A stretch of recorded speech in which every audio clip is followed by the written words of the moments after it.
Good morning. Thank you very much. Well, how about we start with story? Y'all like stories? I wanted to start with a story that I have titled "The Last Time I Went Black Friday Shopping."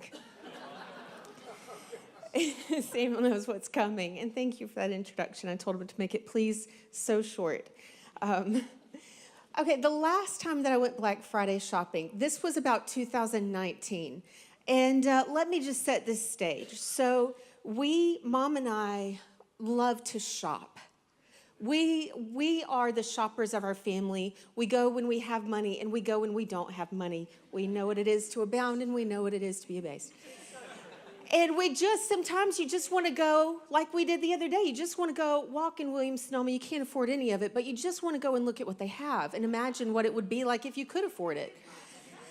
And so we just enjoy Black Friday shopping. This had been like a precedent that we had set over some years of, we found like a rhythm that worked for us. We tried several things, and then we found this rhythm that worked because at the Galleria in Birmingham, there is a hotel. And you can still book a room at that hotel, and the stores were open through all night long on Thanksgiving night. And you could go book this hotel room, you could go shop all the Black Friday sales, and then take your bags up and go shop more. And you're getting excellent deals, and you're getting some amount of sleep, and it's exciting and fun. And this was a way that we spent time together. Now, let me give you another piece of this puzzle. Lindsay does not love to shop. My sister is not a shopper at all. She is miserable to take shopping with you because she wants to go get exactly what she needs in that moment and leave. And then she's aggravated with a bad attitude at me and Mom, who are still wanting to continue shopping and looking. Even though we're buying nothing, we have nothing else to buy. And so that is the dynamic. But this one year, Lindsay, 2019, I think, Lindsay is determined she was going to love shopping. She just wanted to be a part of the whole picture, and she was going to do whatever it took to enjoy the whole experience. She psyched herself up about it, and on the way to Birmingham, she talked to us about it for days and days and days. So we're on our way to Birmingham, and she, I promise you, has the window rolled down and is screaming out of the window, "I love shopping! I love shopping! We're going shopping! I love to shop!" This is Lindsay. All the way to Birmingham. So we get to Birmingham, and she's just trying her best. It's not fully who she is, but she's just trying her best to experience the excitement that Mom and I feel about shopping, and all of the great deals that we're buying and finding.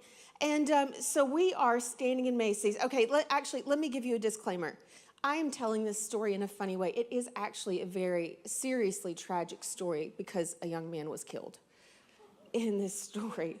And so although I am sharing this in a funny way, it is honestly very tragic. So let me just give that disclaimer. We are standing in Macy's. We are shopping. We are thankfully right by the exit door, and this is what happens. It sounds like a stampede of people, like just running. And I'm like, there is nothing that is that good for sale. What in the world are they running for? Because you can't hardly walk. There's so many people sometimes, and then there's just this stampede running for the exit door, and somebody runs past us screaming, "Active shooter!" And so we take off running with the crowd. And you learn a lot about yourself in those moments. You learn how you respond and where your mind goes to. And Mom, for the record, is a flight response. Mom wants to get as far away from the building as possible. I am a hide response. I didn't know that about myself, but I wanted to go duck inside the bushes because here's what you don't know. Here's what you do know. You know that there's an active shooter. You could hear the shots from where we were. You could hear the shots.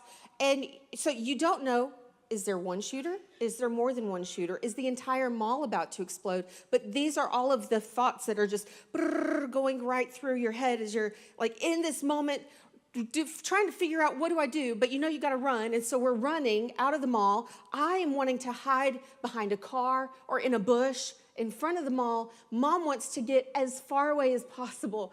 And this is a true story. So we are running through the parking lot because Mom will not let me hide. I have to, whatever it is, we are getting away from the mall. And so we are running through the shrubs, through the parking lot, through into the woods.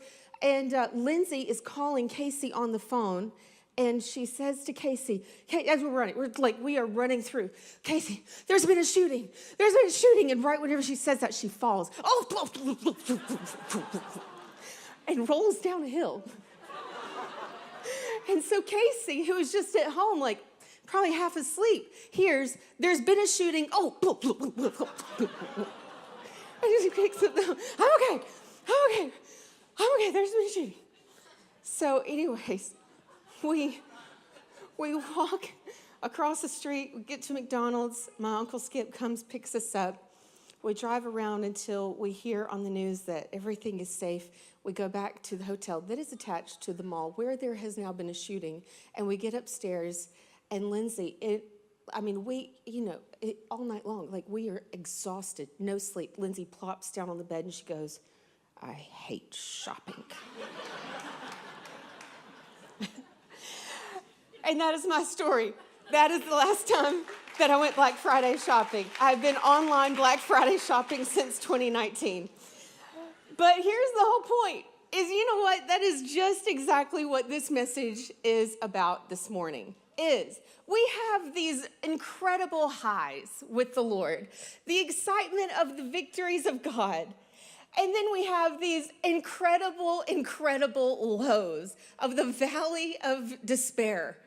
And that is where we find ourselves so many times, is the high of victory in Jesus, my Savior forever. And then we have the lows of it's over. I have nothing left. He's forsaken me. He's abandoned me. And then you get on the other side, it's like, we march on the city, we run on the wall. You have these high moments of victory to the lows of, it's over. You said this, that you were going to come through it, and we're on the brink of disaster here. And then you get on the other side and you go, only God can do it. Only God can do it. Only God can do it. Only God can. And then you get on the other side and it's just Ichabod. Ichabod. The glory of the Lord hath departed from my life. These are the highs and the lows that we experience all the time in the place of our suffering. And, this whole thing, really, this whole message came to me.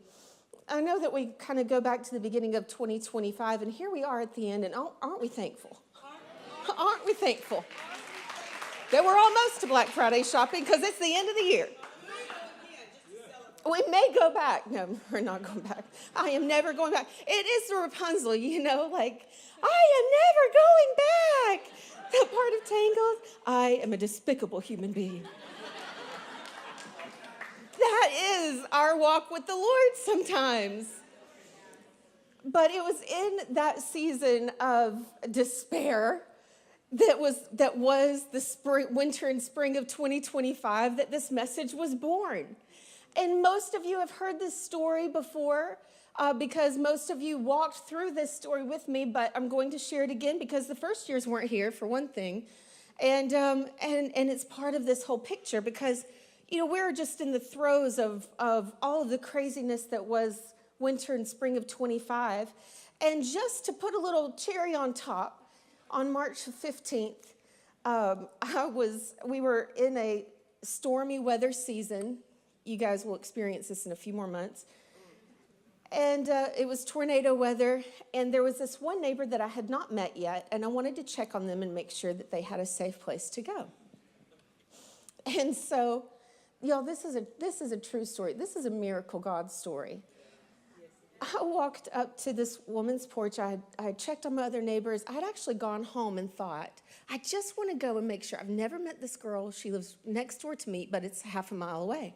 I just want to go make sure. How can I live with myself? Something happens to them. How do I live with myself knowing I never even tried? And so I go, I'm by myself in my car. I knock on her door or ring her doorbell. And I'm just standing there waiting on her to come to the door. And then all of a sudden, out of nowhere, no signs. Well, there were other signs that said other things, but not any like a beware of dog sign or anything. Out of nowhere, 2 Great Danes, this tall, come barreling around the house. They don't bark at me. They don't growl. There's nothing like, and I've never been afraid of dogs. They just absolutely tore into me. You can't see it now because the Lord has healed it all up.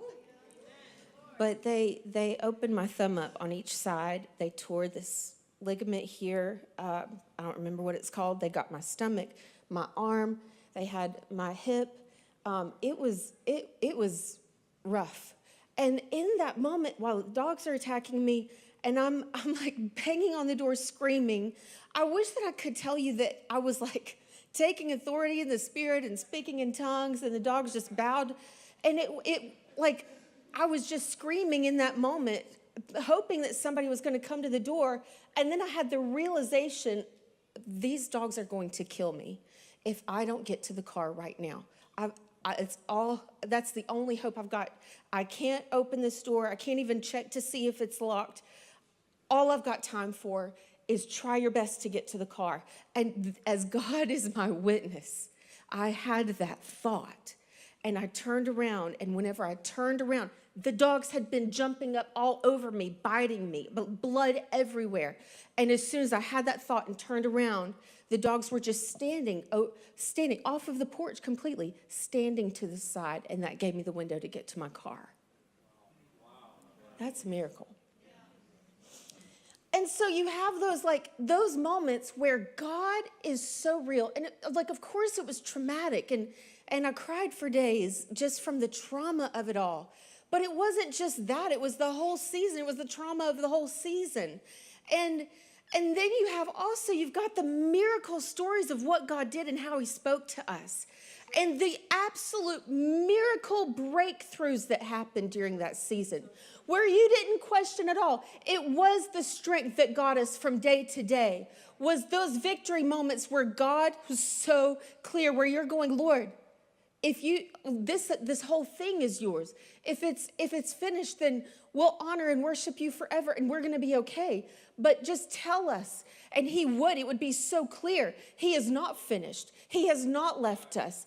That was so sure that it gave you the strength to get through those hard days where you feel like, Lord, I don't know where you are. And in that season, that hard season, I was just, hanging on to every word that the Lord would say. And I came across this verse in Hebrews that says, Hebrews 4, and they're going to put it up on the screen for you. It says, God's promise of entering his rest still stands. So we ought to tremble with fear for some of you who might fail to experience it. Now, when I read that, I was like, if there's anything that I need right now in this season, it is a good God rest. And if there is a chance that I will not experience that, whatever test it is that I'm needing to pass, dear Lord, please, grace to pass the test. I need to enter this kind of rest. For this good news that God has prepared this rest has been announced to us just as it was to them. But it did them no good because they didn't share the faith of those who listen to God. For only we who believe can enter his rest. We're going to skip down to verse 6, and it says, so God's rest is there for people to enter. But those who first heard this good news failed to enter because they disobeyed God. This is huge. So God, his rest is there.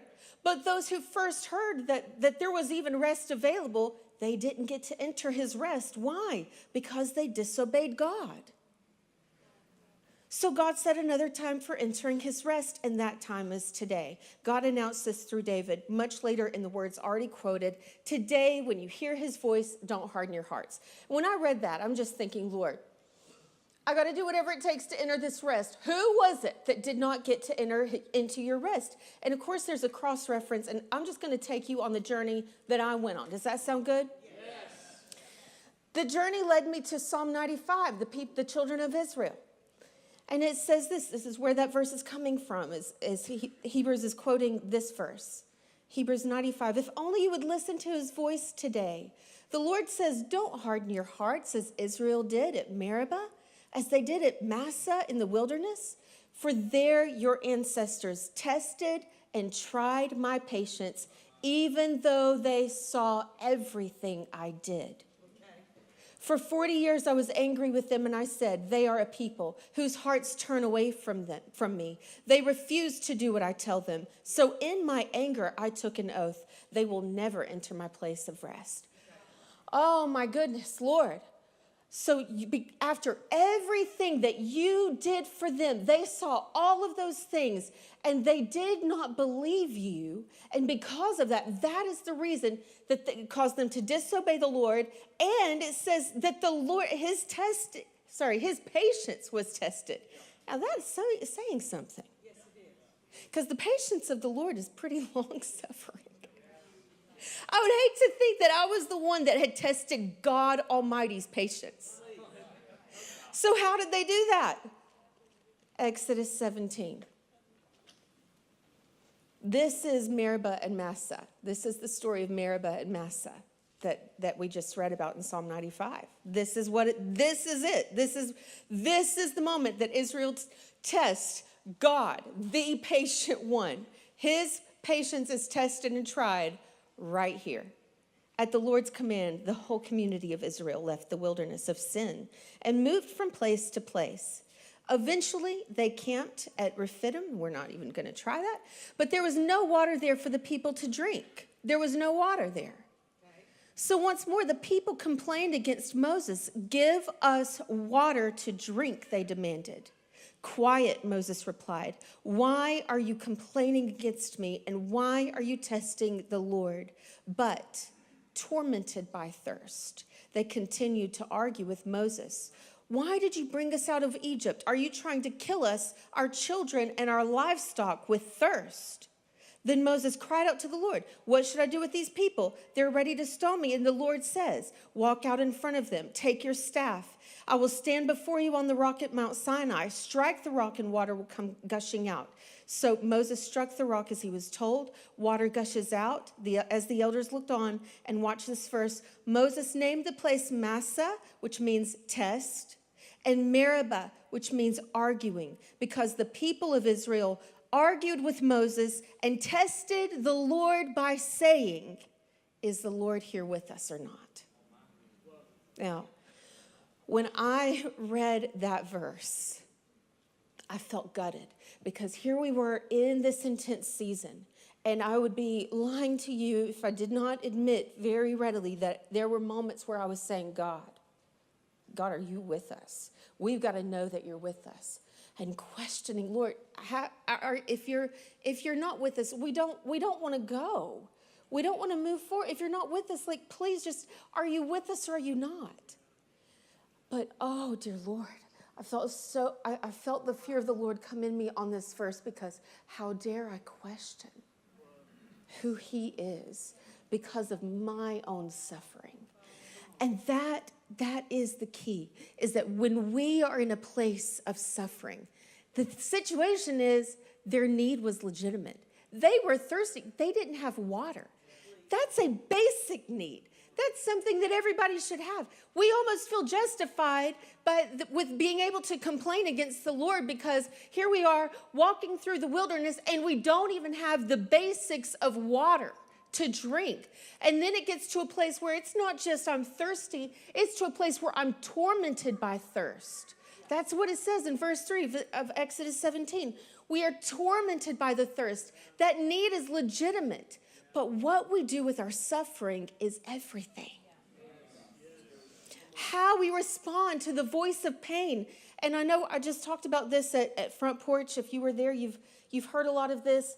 But what we do with the voice of pain is so important in our lives. Because here's the deal. A lot of us, we feel like we're on a mountaintop right now, but a day of pain is probably on the horizon.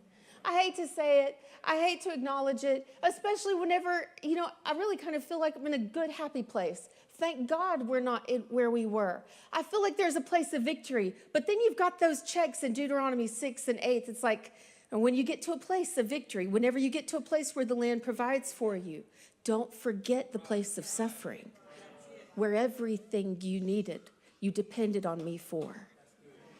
So even if you're not feeling like, well, I'm in a good place, thank God for it. Thank God for it. But in that place, don't forget what it felt like when you had to have him for your basic needs. Because pain does have a voice. And it's almost like we have to make a decision. I think of the SEALs and the training that they go through. Who is it that makes, and we've heard all of these things before, but who is it that makes it through SEAL trainings are the ones that are mentally strong. Sometimes the big, muscly guys that look like they can just do it all and going to walk in and walk out, they fail and they go ring that bell because they weren't mentally tough. It's the ones that make a decision before they ever get through it. I would rather die than fail. It's the decision that you make before you get into the place of pain and suffering that really, really matters.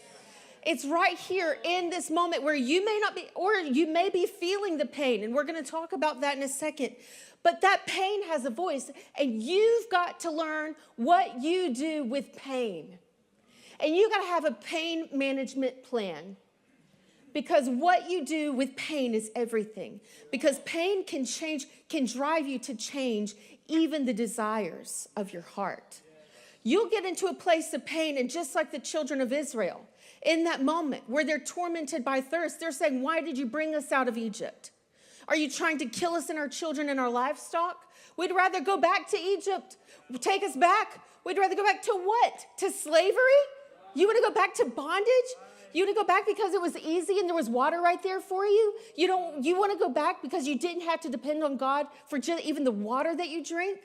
You're trading complete freedom in a land that belongs to you, the land of promise. You are willing to put that, the inheritance of your fathers, the promise of God for generations, you're willing to sacrifice that for a drink of water? What are we so readily willing to put on the altar because we don't want to pay the price of pain and suffering?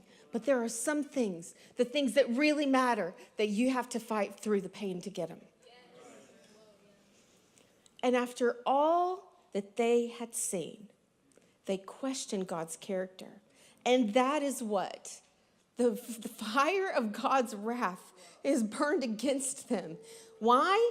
Because after all they had seen, and here's why it was a gut check for me, because I was swinging on that pendulum of back and forth emotions.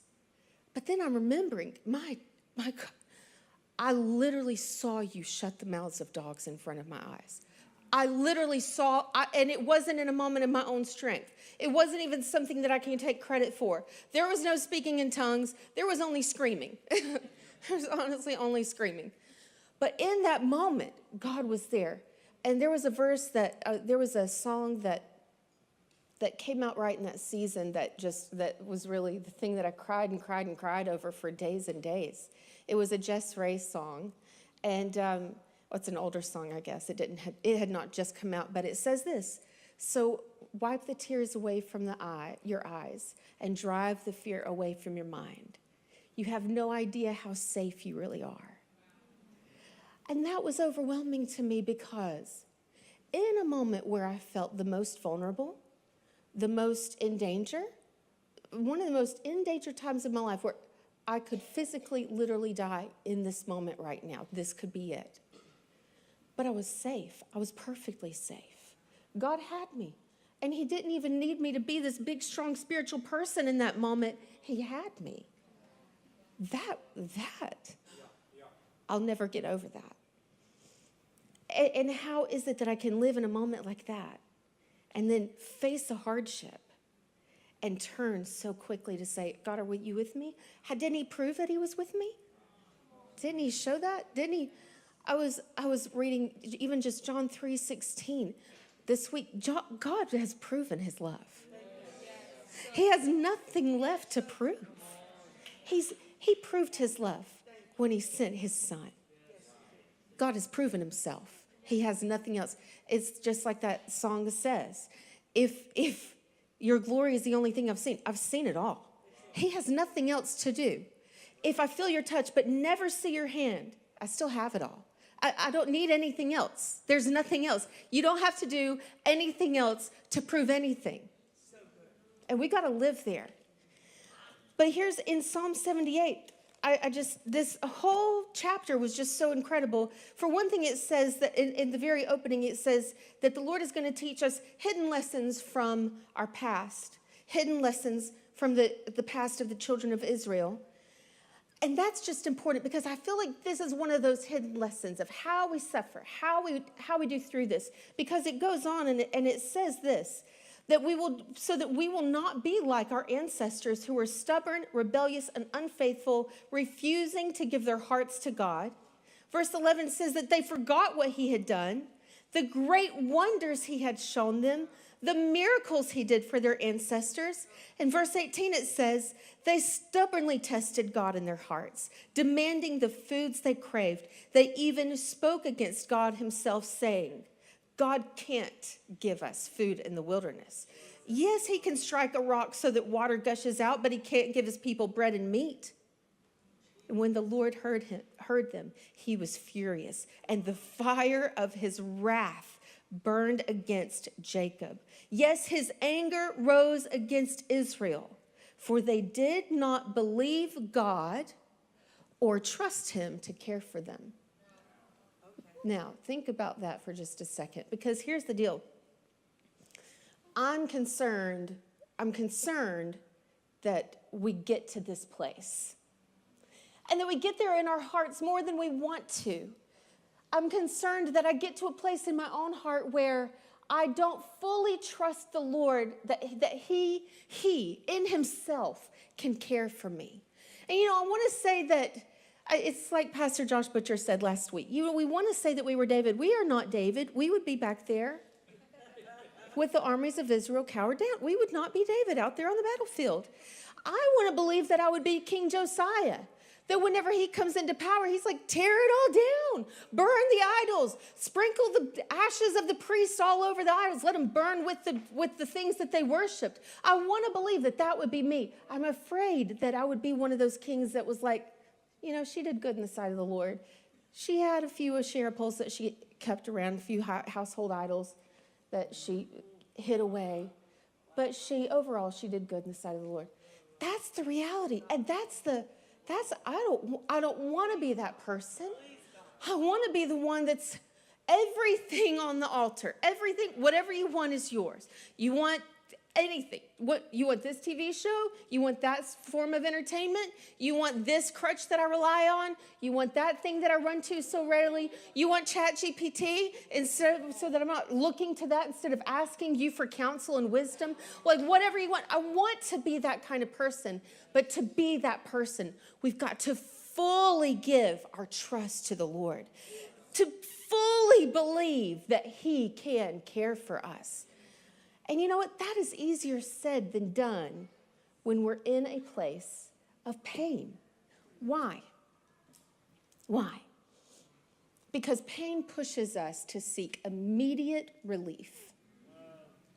When you're in a place of pain, you're really just looking for what is the quickest route to get the pain to stop. What is it that I can do? What is it that I can take? What pill? What thing? What is it that can make the pain stop? And while physically there are things that we can just go, it fixes it. But whenever it's the internal pain of the heart, which is a lot of time the battle that we're fighting.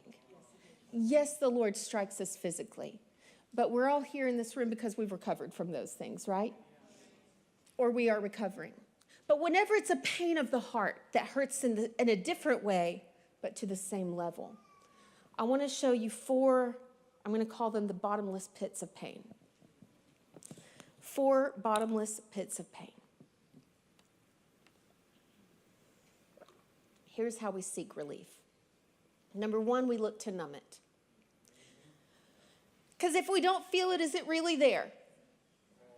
And I think of whenever you have dental work done, and you've got half of your face that's completely numb, And you go through the rest of the day and they tell you, do not chew. Why? You will bite your tongue. You won't know that you've bitten your tongue. You won't know about that until tomorrow, but you will know it tomorrow. Why? Because you don't realize that whenever you've numbed something, that you could cause more pain to something else, right? How are we numbing it? Some people turn to alcohol to numb the pain. Some people turn to antidepressants to numb the pain. You fill in the blank. There's 100 things that we can turn to. We can turn to entertainment to numb the pain. We just veg out. If I'm not thinking about it, it doesn't exist, right? But that is not healing. There's nothing healing in just numbing the pain. If you put lidocaine on something, you're not fixing it. Everybody knows that. It's just something that numbs the pain for the moment, and then it's going to wear off. And then what do? Eventually, you have to get to the place where you're saying, where does the pain come from? Number 2, we look for someone to understand. We look for someone to understand. And while there is good in this, because we need to bear one another's burdens, right? We need to be there for one another in a place of pain. You have to have that person. You can't walk through pain alone.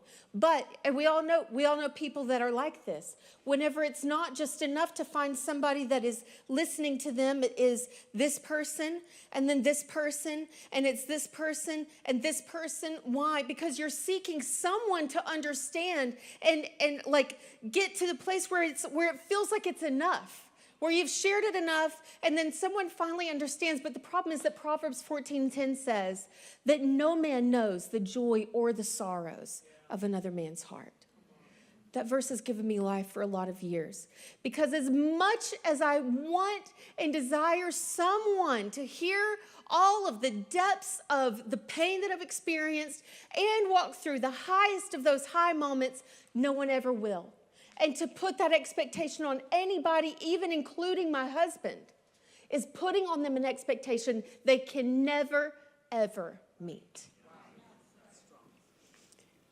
But it feels like it relieves the pain. But it's one of those bottomless pits of pain. Number 3 is that we look for someone to blame.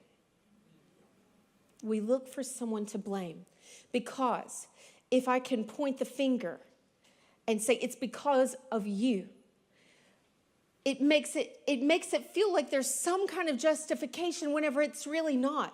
And there is a difference in understanding the source of your pain so that you get to a place of understanding. But that does not mean that there's healing. It just helps you understand, okay, here is how this happened. But if I end up in a place where I'm only pointing a finger, it leaves me with a bitter root. And where does that take us to? If you let that bitter root grow, it takes you to the 4th place of mockery. You become a cynic. Because if you can laugh at it, then it doesn't really hurt anymore. But I'm afraid that that's where it hurts the most. If you can become a cynic and roll your eyes and make fun of the pain, that's one of those bottomless pits. And why do I call it a bottomless pit? Because any one of those things is pouring all of your hope into this thing, hoping that if I do this enough, it's going to fix it. And it never, ever, ever will. It's like a big, black, massive hole of just, I'm going to keep on sharing it and hopefully find someone. You're never going to share it enough to the place where it's healed in you. All right, I'm going to numb it and hope that if I keep on numbing it, it's going to go away. But you're going to keep on trying and trying and trying to numb it, and it's never going to stop until you get to a place of healing. All right, I'm going to blame. I'm going to point to this person and say, it's because of you. It's because you did this to me, and that's why. And you know what? That's another bottomless pit that you can point for years and years and years and years, and it's never going to fix it.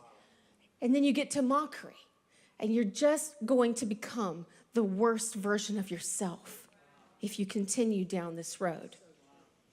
And so how do we respond to pain? 1 Peter tells us, 1 Peter 2:20, if you suffer for doing good and endure it patiently, God is pleased with you, for God called you to do good, even if it means suffering just as Christ suffered for you. He is your example, and you must follow in his steps. He never sinned. He never deceived anyone. He did not retaliate when he was insulted, nor threaten revenge when he suffered. He left his case in the hands of God, who always judges fairly. And so, we get to, how do we suffer well? How do we suffer well? And to do this, we're going to look at Jesus in his moment of suffering. And I'll be honest with you, this week as I was studying this, I had never seen this before. And so this is a new part that I feel like kind of stunned by myself. And I want to get to the place where, when I'm in a place of suffering, I remember the words of Jesus in his place of suffering. What did he say? And this is in order, except for the last part, but I'll get there. He says, Father, forgive them, for they know not what they do. What does that mean? He forgave in his moment of suffering, in the middle of the pain, in the middle of, at the height of human suffering. He immediately says, forgive them, Father, forgive them. They didn't ask for it, but in the place of suffering, it was freely given. Mom just taught an incredible message on this, that if you didn't see her message at Front Porch, I would encourage you to go back and watch it. And she mentioned Erica Kirk in this moment that we just experienced as a nation, that I really feel like has unleashed a revival of forgiveness. Lord, let it be. Where she forgives the young man that killed her husband, Charlie. And he didn't ask for that. You know, the assassin, he did not ask for forgiveness. He's not asked for it, but it's freely given. And you know, forgiveness gets us to a place where we see things from heaven's perspective. I saw this post that somebody put up this week that said, Paul was welcomed into heaven by the very people that he martyred. And that's the way the gospel works. Now, why? Because when you're in that place of eternity, you get the bigger picture and you realize it was all for God's great purpose. Forgiveness gets us into that place, and that is the very first thing that Jesus did to suffer well. Number 2, the second thing Jesus says is, truly I tell you, today you will be with me in paradise. This is huge for Jesus to say this, because this was not even going to be possible until this moment of Jesus dying on the cross. Yes, it is for the thief that was repenting. But Jesus was fixing his eyes on the purpose that he was there for. Today, you, sinner, will be with me in paradise, not given over to Satan, not spending eternity in hell. There is hope for your salvation because of this moment of what I'm doing. Today, whenever this thing is over, you have the hope of joining me in paradise forever. It is a moment for Jesus of mission accomplished. It is forgiving this thief on the cross, but it is also Jesus saying, my mission will be accomplished. Today, you will be with me in paradise. That is putting your eyes on the promise in a place of suffering. Putting your eyes on what is on the other side of this suffering is worth it this moment. I am looking at a soul who I love and I'm willing to die for, and saying all of this pain that I am experiencing in this moment is worth it, because today you will be with me in paradise. That's huge. Number 3, woman, behold your son, and son, behold your mother. When we're in a place of suffering, we have to see the suffering in someone else and serve them. And that's hard to do, because the voice of pain is so consuming that we only think about the pain that we are experiencing. We have to put our eyes and see someone else in their own suffering and say, I'm going to put the pain that I'm experiencing to the side, see you in your pain, and jump down and take care of this moment of suffering for you. How can I be there for someone else that is suffering even though I am suffering? I'm going to put one before the last 3, because Jesus' final words right before he dies, Jesus says, Father, into your hands I commit my spirit. And this is the moment where Jesus leaves his case in the hands of the one who judges fairly. This is the moment. Father, it's yours. And I think about that season, and our people, the ones that were close to me, how are you? How are you today, Lauren? And in the beginning of the year, whenever it was really bad, how are you today? And this is the honest reality of what it felt like. I felt like I was falling off of a building. I was trying to grasp anything that I could hold on to, anything to keep me from falling, and all of it had slipped, and I was falling. It was a free fall. That's how I felt. I couldn't control any of it. There was nothing that I could do to fix any of it. It was a free fall of trust. I felt like I was falling off of the tallest building in the world. But I knew that there was some way, at some point, I knew God would have to catch me, because I couldn't do anything else but just believe that at the bottom of this, God's going to be there. And man, you can go ahead and come. That is where Jesus left. In his place of suffering, he gave us that key of absolute, complete surrender. Father, everything, it's all over, and it's all yours. I'm leaving my case in the hands of the one who judges fairly. But before that last statement, Jesus says three things. My God, why have you forsaken me? And then he says, I thirst. And then he says, it is finished. And that has troubled me, because in this whole message, I'm like, but Jesus said it. Jesus questioned God. Jesus, the Son of God, who suffered perfectly, he questioned God. God, have you forsaken me? He was in that same place, right? But what if he wasn't? I'm going to ask you a question. I'm just going to propose something, a thought. Because this comes from Psalm 22, right? We know it well. And I usually read out of the New Living Translation because I love it so much. But this time I've kind of just jumped around to some different translations, because Jesus suffered perfectly without fault, period. He suffered perfectly. But how could he suffer perfectly and also question God, are you with me or not? How? That was the statement that tested God's anger and patience and caused the fire of his wrath to burn down upon all of Israel. So what's going on, right? And let me just propose a thought that I've never thought of before. I want to bring out three different verses, and it's kind of like beginning of Psalm 22, middle of Psalm 22, and end of Psalm 22. Verse 1, Psalm 22, verse 1. My God, why have you abandoned me? Verse 15.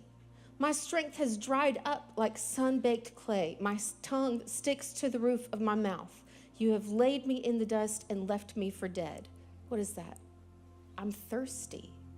I thirst. And the last part is really interesting. Our children will also serve him. Future generations will hear about the wonders of the Lord. His righteous acts will be told to those not yet born. They will hear about everything he has done. Everything he has finished. My question for you is, this is a question. What if Jesus was in the last moments of his life? Because it says that in this, it was the last hour, and then 3 o'clock came, 3 o'clock p.m. comes, and Jesus says, my God, why have you forsaken me? I thirst. It is finished.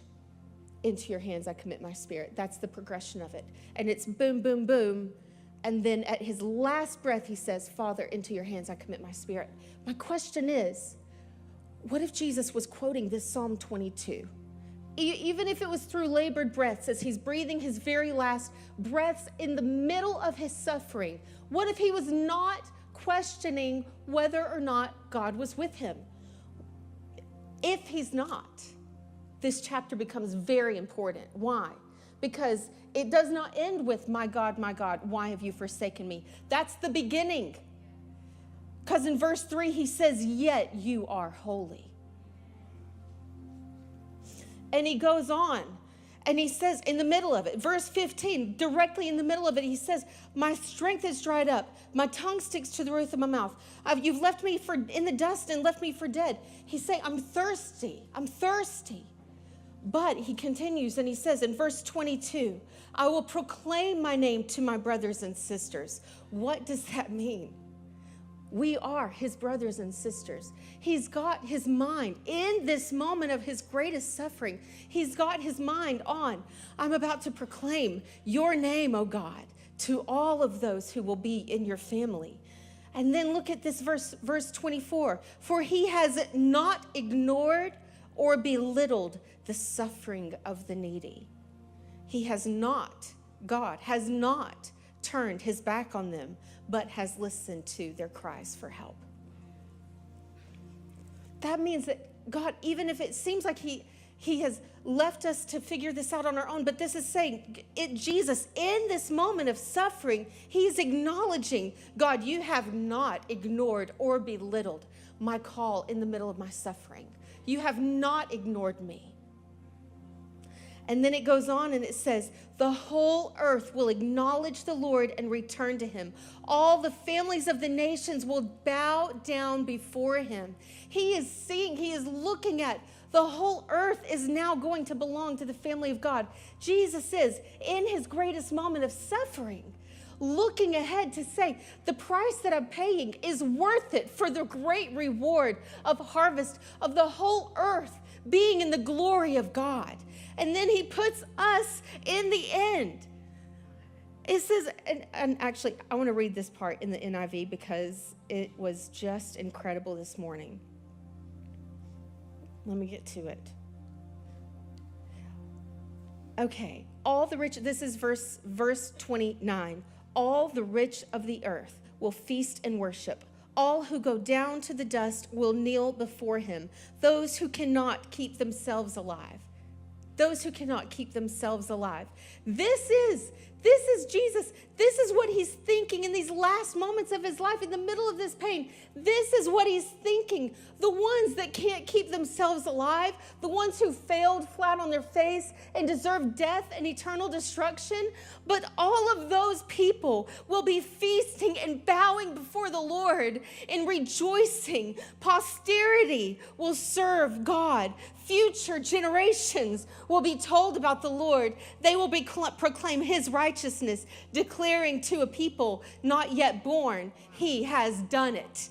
What does that mean? He has finished it. It is finished. Declaring to all of us, those of us who at this moment were yet unborn, Jesus in that moment is saying they will proclaim his righteousness, declaring to a people yet unborn, he has finished it. It is finished. Let's stand up together. Wherever you are on this journey of suffering, victory, or in the midst of it, the truth is that we have a high priest who understands our suffering. And that because of his perfect suffering, his ability to walk through the height of human suffering, we now have this great example of what we're called to do, to walk in forgiveness. This is the roadmap. Like, this is how we get through those places of pain. This is our pain management plan, and Jesus laid it out for us so beautifully. We forgive freely without even being asked. You don't have to ask for forgiveness. It's yours. Restoration is available. It's yours. We're putting our mind on not the pain of the moment, but on what is beyond the pain. There's a purpose in this. There has to be a purpose in the pain, or it's not worth it. And when you're in that pain, you understand that. The only thing that's getting me through this is that I know there is a victory on the other side that matters more, that makes this pain worth it. That we are able to get through and see, you know what, it's not all about me and what I'm feeling. It's about you and what you need. How can I help you? How are you hurting? How can I jump in the middle of that battle and fight for you? Because there's something that's healing about that God understands that we need to bring into that picture. It's the trust fall of faith that says, Lord, I can control none of it. It's all out of my control. There's nothing I can do to fix it. It's a mess. But there's just something in me that knows that before I crash and burn at the bottom of this fall, that your hand is going to be there. And it's that absolute knowing that God is with us. That we never, ever, ever, ever, ever, ever, never, ever, ever for a moment have to wonder, Lord, are you with me? Does this pain mean that you have forsaken me? But that we know his character is so settled and sure. He's proven and he doesn't have to do anything else. If this trial takes my life, if I end in the pain that I'm experiencing, that does nothing to change who God is and his faithfulness and his goodness, and I'll understand it in eternity, but I don't have to understand it now to know who you said you are. And that is why we have the power to come boldly to the throne of grace and ask for his help and understanding and knowing that he doesn't look down on us, that he's seeing us in such complete love. What I want us to do this morning is to just take a moment, and the team is going to sing, but can we just take a moment to remember? Think over your life and remember, how has God proven himself to you? What is your moment that you go back to and you know God spoke to me and I don't have to question it? He was with me and I never wonder. He proved himself faithful to me here. It was a miracle that no one else could do. God shut the mouths of the dogs. He shut the mouths of lions. He shut the mouths of an enemy that was after you. What is that moment for you? And can we just take a moment together as a church family and say, Lord, we remember. Lord, we remember. You've been faithful to us, and we remember, God. We remember, we put our mind past the suffering, and we remember the time that you've been faithful to us. We don't question where you are. We know who you are, Lord. We remember.